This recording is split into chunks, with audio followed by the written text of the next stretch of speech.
తలుపులు తెలుస్తున్నాను చూడండి. ఉన్నాయి. సో 13వ శతాబ్దం కాలం నాటి పాత్రలు మొత్తం కూడా రాతితోనే నిర్మించారు. మెట్లు కూడా ఊరంతటికి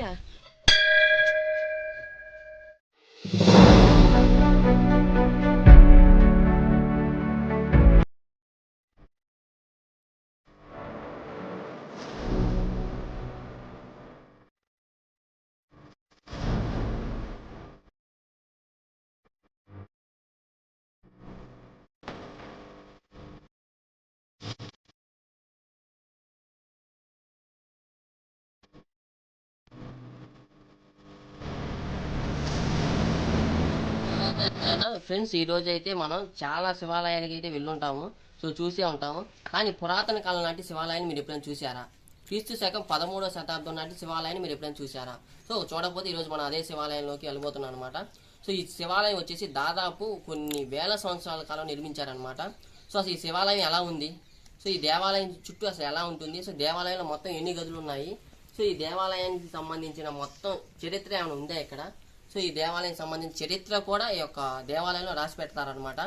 సో ఎవరు వచ్చినా సరే ఆ యొక్క శిలాశాసనాలను బట్టి మనం చదువుకొని చెప్పేయచ్చు అనమాట. సో అంత ప్రత్యేకమైన దేవాలయాల్లోకి అలాంటి పురాతన కాలం దేవాలయానికి ఈరోజు మనం వెళ్ళబోతున్నాము. సో ఇంకా ఆలస్యం దేనికి ఇంకా వీడియోలోకి వెళ్దాము. సో ఇది వచ్చేసి కనిపిస్తుంది కదా ఎంట్రింగ్ అనమాట. సో తలుపులు చూసారా ఎంత పెద్దగా ఉన్నాయంటే చాలా పెద్దగా ఉన్నాయి తలుపులు. సో పురాతన కాలం అంటే 13వ శతాబ్దంలో దేవాలయం సో ఇలా ఉంటుంది అనమాట. సో ఇక్కడ వచ్చేసి అప్పటి కాలంలో పెద్దలందరూ కూర్చొని ఇక్కడే వివిధ రకాల సమస్యలకి తీర్పులు కూడా ఇక్కడ కూర్చొని ఇచ్చేవాళ్ళు అనమాట. సో ఏమైనా సమస్యలు వస్తే కోర్టుకి వాటికి వెళ్ళని అవసరం లేదు. సో ఇక్కడ ఈ దేవాలయం ముందు అరుగులు ఉన్నాయి కదా, ఈ ఎందుకు ఏర్పాటు చేశారు. సో అందుకోసం ఇక్కడ తీర్పును కూడా ఇస్తారు. ఇంకా లోపలికి వెళ్దాం. సో దేవాలయం చూశారు కదా ఎలా ఉన్నాయో చూడండి. ఇప్పటికీ ఇనుము ఉప్పు కూడా పట్టి చెడిపోలేదు అనమాట. ఈ తలుపులు ఇంకా గట్టిగా ఉన్నాయి. సో చెక్క కూడా చాలా గట్టిగా ఉంది. ఇంకా తలుపులు తెలుస్తున్నాను చూడండి. దేవాలయం మడుగు చాలా పెద్దది. సో ఈ ఊర్లోని ఇది అతిపెద్ద దేవాలయం అనమాట. అప్పట్లో రాజులు గొప్ప వాళ్ళందరూ కూడా కవులు రచయితలు వీళ్ళందరూ వచ్చి ఇక్కడ పూజలు జరిపేవారు. సో ఈ దేవాలయం వచ్చేసి శివాలయం అనమాట. సో ఈ దేవాలయానికి ఒక ప్రత్యేకత ఉంది. అదేంటంటే నాగబంధం కలిగిన దేవాలయం అనమాట. సో ఈ దేవాలయానికి ఎల్లప్పుడూ నాగదేవతలు పూజలు చేస్తూ ఉంటారనమాట. సో దానికి నిదర్శనంగా ఇక్కడ ఒక బండ కూడా ఉంది. అది కూడా చూపిస్తాను రండి.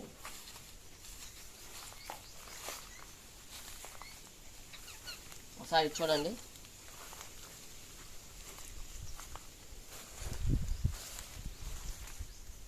చూశారు కదా, ఇది నాగబంధం ఉన్న దేవాలయం అన్నమాట. సో అందుకని దాని యొక్క నిదర్శనంగా ఈ యొక్క బండపైన ఈ యొక్క దేవతలని ఒక శిల్పాన్ని చెక్కారు. సో ఇదే కాదు, వెళ్తా ఉండే కొద్దీ ఇంకా చాలా విషయాలనే మనకు తెలుస్తూ ఉంటాయి. సో అసలు గుడి చూశారు కదా ఎలా ఉందో. ఒక్కసారి అయితే దేవాలయం చూడండి, చాలా శిథిలావస్థలో ఉంది. అదిగాక ఇక్కడ మనం ఒక విషయం గమనించాలి. అదేంటంటే నాగబంధంతో కూడిన దేవాలయం అనమాట. సో మనం నాగబంధం అంటే తెలియాలి, ఇక్కడ పాములు కూడా ఉంటాయి. సో అంత భయంకరంగా ఉంది దేవాలయం. సో మనం చాలా జాగ్రత్తగా వెళ్ళాలి ఈ దేవాలయంలోకి. సో ఈ దేవాలయానికి రైట్ సైడ్ అనమాట ఇవన్నీ ఒక గది ఉంది. సో ప్రజెంట్ మనం ఆ గదిలోకి వెళ్దాం. సో ఆ గది ఎలా ఉంటుందో ఒకసారి చూద్దాం. సో దేవాలయానికి ఉండే నైవేద్యం కానీ, దేవాలయంలో ఉపయోగించే పాత్రలు కానీ, సో దేవాలయానికి సంబంధించిన ప్రతి వస్తువు కానీ ఒక భద్రపరుస్తారు అనమాట. అది ఒక ప్రత్యేకమైన గది ఉంటుంది. ఆ గది వచ్చేసి ఈ గది. సో ఒకసారి చూడండి, ఈ గదిలో ఇప్పటికీ కూడా ఉన్నాయన్నమాట అలాంటి ఈ వస్తువులు చూశారు కదా. ఈ గది చాలా విశాలంగా ఉంది. అండ్ ఈ గది పైన ఒక డిజైన్ కూడా ఉంది. చూశారు కదా, ఇది ఇక్కడ చూడండి. ఇది అసలు ఈ డిజైన్ చూస్తేనే చాలా ఆహ్లాదకరంగాను, చూస్తానికి చాలా కన్నులకి చాలా ఇంపుగా ఉంటుంది అన్నమాట అసలు ఈ గది. సో అంత వైభవంగా కట్టారు. అండ్ ఇటువైపు ఇంకో గది ఉంది. సో ఇదైతే చూస్తానికి చాలా భయంకరంగా ఉంది. సో లోపల మరి ఇంకా ఏ వస్తువులు ఉన్నాయో మనం లైట్ వేసుకొని చూద్దాం. చీకటిగా ఉంది. ఈ గదిలో కొన్ని వందల గబ్బిలాలు ఉన్నాయి. సో లోపలికి వెళ్తున్నాను. ఈ గదిలో అయితే చాలా స్మెల్ వస్తుంది, గబ్బిలాల స్మెల్. ఒక్కసారి గబ్బిలాలు చూడండి. ఇదిగోండి ఆ కాలంలో ఉపయోగించిన రాగి పాత్రలు ఇదిగోండి. ఇవి ఎవరైనా తీసుకొని వెళ్తే మటుకు రక్తం కక్కుని చచ్చిపోతారంట. సో అందుకనే ఇక్కడ ఈ పాత్రలు ఇప్పటికీ కూడా అలా ఉన్నాయి. సో 13వ శతాబ్దం కాలం నాటి పాత్రలు ఇవన్నీ. సో ఇదిగోండి ఈ యొక్క గుర్రపు వాహనము. సో అప్పట్లో పల్లకి ఇది ఈ విధంగా ఉంటుంది. అండ్ ఇదిగోండి ఇక్కడ కూడా ఒక గుర్రం పల్లకిలు ఉన్నాయి. సో వీటిలో ఏది తీసుకెళ్ళినా సరే, ఎందుకంటే ఇది నాగబంధంతో కూడిన దేవాలయం కాబట్టి సో భయంకరంగా ఉంటుంది. మొత్తం గబ్బిలా చూడండి ఎంతో భయంకరంగా ఉంది. ఒకటే కాదు, రెండు కాదు, దాదాపు 1000 దాకా ఉన్నాయి ఇక్కడ గబ్బిలాలు. సో ఇక్కడ ఒక గది ఉంది, ఈ గదిలోకి వెళ్దాం. అబ్బో, ఈ గది నిండా గబ్బిలాలయ్యాయి.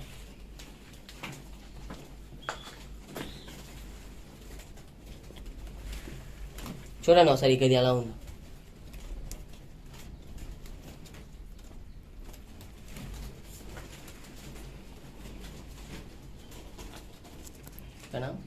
ఫ్రెండ్స్, మనమైతే ఇక్కడ ఎక్కువసేపు ఉండలేమన్నమాట. ఏంటంటే చాలా భయంకరమైన దుర్వాసన వస్తుంది. సో మనం బయటికి వెళ్దాం.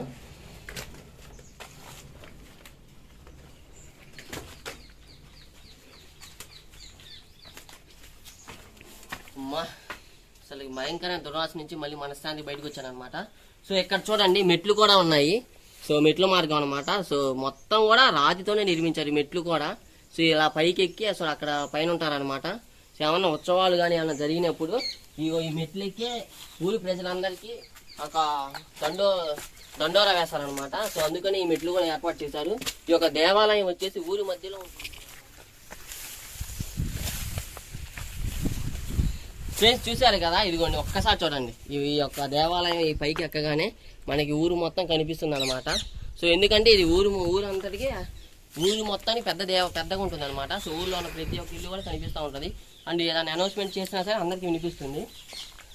ఇది వచ్చేసి కృష్ణానది పక్కనే ఉంది, కనిపిస్తుంది కృష్ణానది అనమాట. పై నుంచి ఒకసారి దేవాలయం చూడండి ఎలా ఉందో.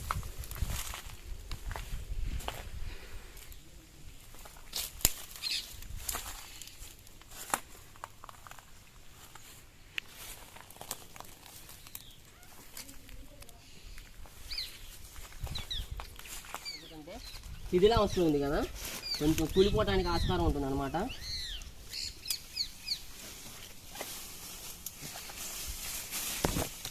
జాగ్రత్త.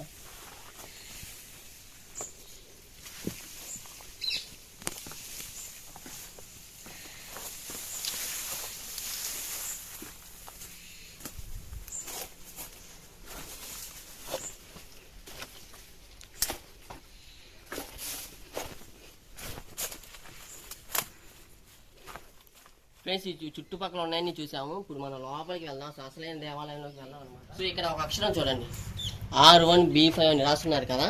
సో దీని ఒక అర్థం ఏందయ్యా అంటే, ఒకవేళ ఈ దేవాలయం కూలిపోతే ఈ నెంబర్లను బట్టి మళ్ళీ తిరిగి నిర్మించవచ్చు అనమాట. ఇది పురావస్తు శాఖ వారి యొక్క కోడింగ్ విధానం.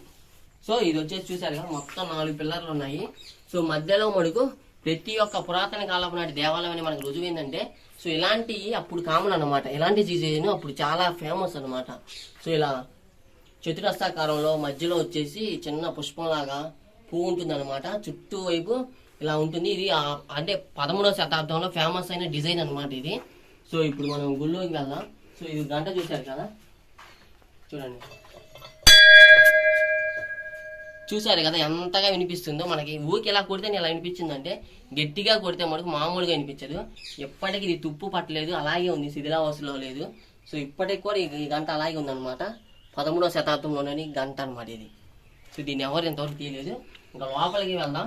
సో ఈ యొక్క 13వ శతాబ్దంలో దేవాలయం ఎలా ఉంటుందంటే, సో మ్యాక్సిమం గుడికి ఇదిగోండి ఎవరైనా సరే, ఎంత గొప్పటి వాళ్ళైనా సరే, సో వంగే వెళ్ళటం కొరకు ఈ యొక్క ద్వారం అనేది చాలా చిన్నగా ఏర్పాటు చేస్తారు. సో ఎందుకంటే దేవుడి దగ్గర ఎంతలా గొప్పవాడైనా సరే, రాజు అయినా సరే, మంత్రి అయినా సరే, ఎవరైనా సామాన్య ప్రజలైనా సరే యొక్క వంగే వెళ్ళాలి. సో అందుకోసం ఇలా ఏర్పాటు చేస్తారనమాట. సో లోపలికి వెళ్తున్నాను. సో ఈ యొక్క దర్వాజులు చూడండి ఎలా ఉన్నాయో. అప్పటి కాలంలో దర్వాజులు అనేవి ఇది ఇలాంటి ప్రత్యేకమైన డిజైన్తో ఉంటాయి అనమాట. ఇది మ్యాక్సిమం ఇలాంటి డిజైన్లు కలిగి ఉంటాయి. సో కొక్కేలు ఉంటాయి. సో లోపలికి అయితే వచ్చాను అనమాట. సో మనకి లోపలికి రాగానే నందీశ్వరుడు కనిపిస్తారు, చూశారు కదా నందీశ్వరుడు. సో నందీశ్వరుడు ఎల్లప్పుడు ఎప్పుడు ఎలా ఉంటాడంటే శివునికి ఎదురుగా ఉంటాడు.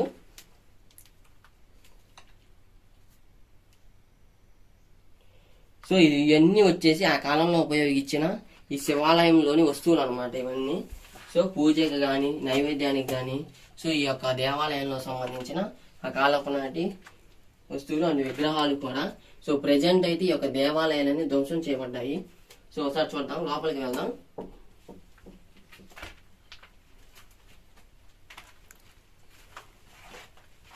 సో చూశారు కదా, ఈ దేవాలయాన్ని అయితే ధ్వంసం చేశారనమాట. సో ధ్వంసం చేసి ఆ యొక్క శివుణ్ణి విగ్రహాన్ని పక్కకు పెట్టి సో తవ్వకాలు జరిపారు, బంగారం ఏమైనా ఉంటుందని చెప్పేసి. సో చూశారు కదా, దేవాలయం మనకి చాలా అంటే చాలా బాగుంటుంది. అండ్ ఈ డిజైన్ ఈ మెయిన్ ఏంటంటే మనకి అసలు ఈ డిజైన్ ఎలా నిర్మిస్తారు అనేది ఇక్కడ అసలు నాకైతే చాలా అంటే చాలా అద్భుతంగా ఉంది ఈ దేవాలయం. అసలు ఇది ఎలా కట్టారు, అసలు ఇది ఏదైనా మనం పాతకాలం చాలా అంటే చాలా బాగుంటుంది. ఇదిగోండి ఇక్కడ చూడండి, ఒక ప్రత్యేకమైన డిజైన్ ఉంది, ఎవరికి తెలియట్లేదు. ఇదిగోండి చూడండి ఒకసారి ఇట్లా ఫ్రెండ్స్, ఇది చూశారు కదా, ఇక్కడ నాగబంధం ఇదిగోండి. ఇది ఈ షేప్లో మీరు ఎప్పుడు చూసి ఉండరు శివాలయ దేవుణ్ణి. సో ఇదంతా నాగబంధం అంటే దీన్ని బట్టి చెప్పవచ్చు మనం ఇక్కడ ఎల్లప్పుడూ యొక్క నాగదేవతని కాపలా ఉంటారనమాట. సో అసలుకి మామూలుగా లేదు, అసలు భలే ఉంది అసలుకి స్వామివారు. మరి ఈ యొక్క లింగాకారం ఎక్కడ ఉందో మరి ఎవరికి తెలియదు. సో దాన్ని తీసుకువెళ్ళారు, ఎందుకంటే ఈ యొక్క లింగం చాలా పవిత్రమైనది కాబట్టి ఈ యొక్క లింగాకారాన్ని తీసుకుని వాళ్ళ యొక్క గ్రామంలో ఏర్పాటు చేసుకుని అక్కడ నుంచి పూజలు చేస్తే వాళ్ళకి కలిసి వస్తుందని అక్కడ వారి నమ్మకం అనమాట. సో అటువంటి దేవాలయాన్ని అయితే మనం ప్రజెంట్ చూసాము ఆలయాన్ని. సో ఇలాంటి పురాతన దేవాలయాలన్నీ మన ఛానల్లోనే చూపించడం జరుగుతుంది. సో కొత్త వాళ్ళు ఎవరైనా ఉంటే నా ఛానల్ని సబ్స్క్రైబ్ చేసుకోండి అండ్ లైక్ చేయండి, ఎందుకంటే మీరే చూడటమే కాదు మీ ఫ్రెండ్స్కి కూడా చూస్తారు కదా ఆ యొక్క పురాతనంగా ఉన్న దేవాలయాన్ని. అండ్ కామెంట్ చేయండి, అంటే వీడియో ఎలా ఉందో కొంచెం ఫీడ్బ్యాక్ ఇవ్వండి నాకు. సో నెక్స్ట్ టైం ఇంకా కొద్దిగా నేను ఇంప్రూవ్ చేసుకుంటాను. And please subscribe my channel.